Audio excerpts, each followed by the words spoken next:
Welcome to the all-new Alfa Romeo Stelvio Quadrifoglio, or Stelvio Q as Alfa have kindly abbreviated it.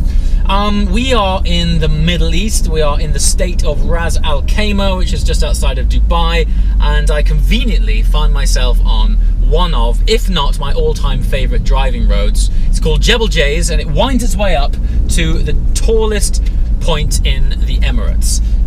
Actually, I probably don't need these because it's not that sunny, which is a real shame. I think one of the main reasons for coming here is to see if we can shine some sunshine on this fantastic paintwork. Anyway, we don't need paint to talk about the car. What have we got?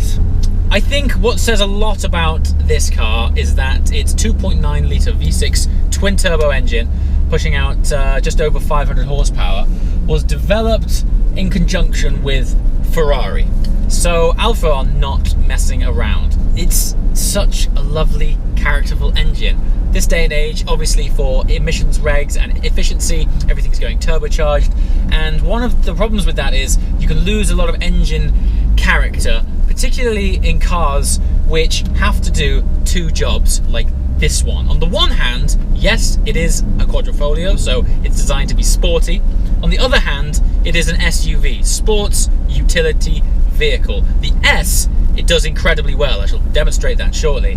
The UV, the utility vehicle, well, this is where the engine plays into it as much as it does the fact that it's 5 doors, big boot, etc. I think over the years, SUV has become quite a loose term in that it's just a less practical 4x4. This, however, when you get up it is really, it surprised me. Rightly or wrongly, I thought that I might be coming out to drive just another SUV.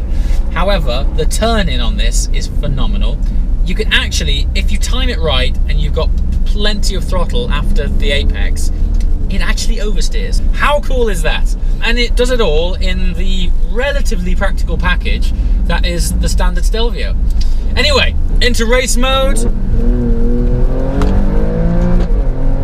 Hear that shift? It absolutely slams it home. Wow, and it's got some serious torque. Now, while I'm hooning it up this phenomenal road, let's give you guys a bit of the data to give this thing some context. So, 0 to 60, 3.8 seconds. Don't forget, this is an SUV and we're in the threes. This car as well is going up against the likes of a Porsche Macan. Now, what makes this a little bit different is that it actually weighs 100 kilograms less than a Porsche Macan, which means power to weight is greatly in favor of this car. But also, it seems that the center of gravity is very well placed. It's light. It just handles so well. It's just these brakes out. These are the standard steel rotors. Lovely. Watch this. If I look at that, just past the apex, a little bit of gas, and it favors, are we ready? A tiny bit of oversteer rather than understeer. How happy does that make you? Very. This is quite clearly a car for mums that take the school run very seriously. Very confidence inspiring. This car has to be two cars in one, and it's mostly to do with the whole efficiency thing these days. What you wouldn't know, because Alfa have integrated it incredibly well, is that when you're cruising and taking it steady, the engine actually shuts off one bank, so it becomes a 3-cylinder engine, not a 6, and then it reignites them all once you feel like gaining some ground much quicker than you probably should be doing. The transition between those events happening, from going from 3 back to 6-cylinder, is utterly seamless. What else is cool? Of course, being an SUV, you know, sports for me suggests not only does it perform well and go fast, but it has to offer an emotional connection with the driver.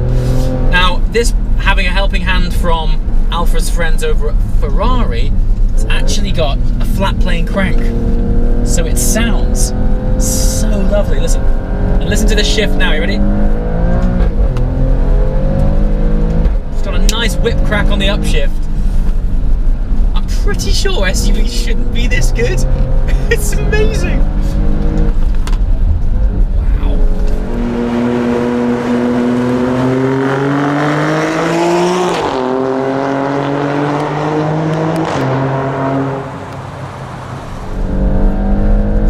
Just look what I'm doing. In an Alfa SUV. And that's something else to mention. This is Alfa's first 4x4 Quadrifoglio, and they've absolutely nailed it. And the sun's coming out. It's a good day in Jebel Jays. Minimal body roll considering. Under heavy braking, you can trail brake this car in. So what I mean by that is you can brake into a corner while you're gradually turning into the corner. Often in cars when you do that, if they're not performance orientated, you often get the back of the car getting quite light because all of the weight transfer has gone to the front of the car. And so you get this sort of squirming effect. This isn't doing that. Now, partly because while this is 100 kilograms lighter than the competition, it's still just over an 1800 kilogram car, so it has got plenty of weight to keep itself planted. But still, you know, we're still shedding off a vast amount of speed and sending it all the way to the front where the engine is, and it's putting it down wonderfully. I want one.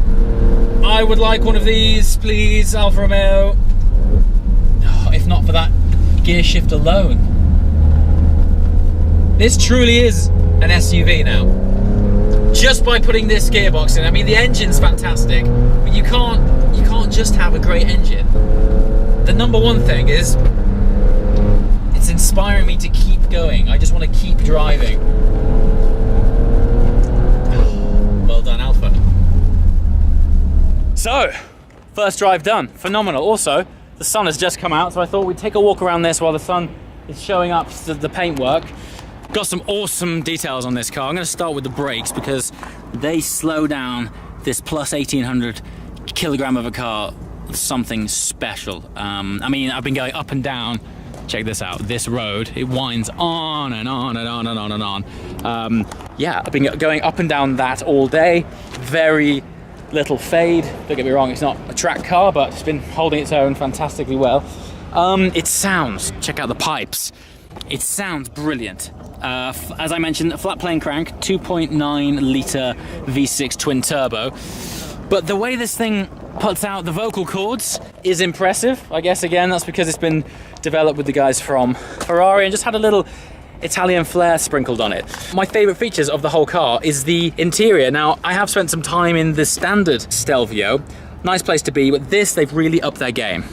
Let's check this out. Smatterings of Alcantara everywhere. The seat is developed in conjunction with Sparco. So they've got these really thick side bolsters, which is a really comfy seat.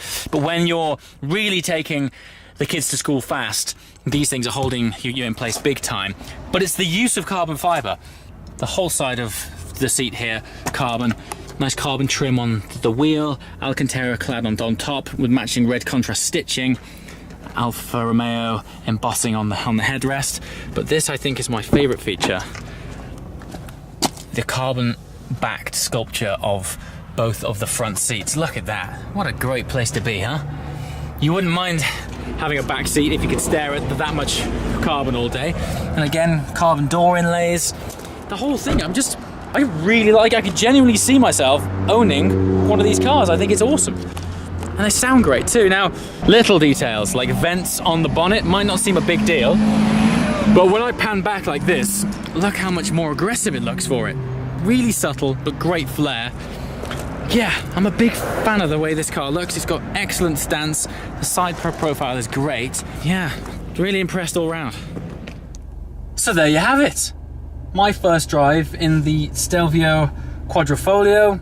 Big fan. I'm hoping to get my hands on one of these in the UK, and if I still like it then, I would genuinely consider buying one. I think people will be taking a lot of lessons from this car moving forward. SUV market is exploding. It's one of the fastest developing markets in the automotive sector right now, and every man and his dog is launching SUVs. So yeah, this is great. I'm really thankful that Alfa are back and that they've put this spanner in the works for everyone else, because it's only going to make everyone else step up their game. They've made it sound good, look good, handle great, brakes are fantastic, and it's still practical. I mean, what more do you want? Well done, Alfa. Comments below. Love to hear your thoughts on it. Would you go for one of these over a Giulia Quadrifoglio? Depends on what you're after. No doubt about it, the Giulia, better for drifting. But yeah, in terms of just an all-rounder that ticks lots of boxes, you'd be hard-pushed to find anything with this much fun and practicality in one. And that's coming from someone who's an RS6 owner, so doing well. As always, guys, thanks for watching, and I'll see you next time. Ciao!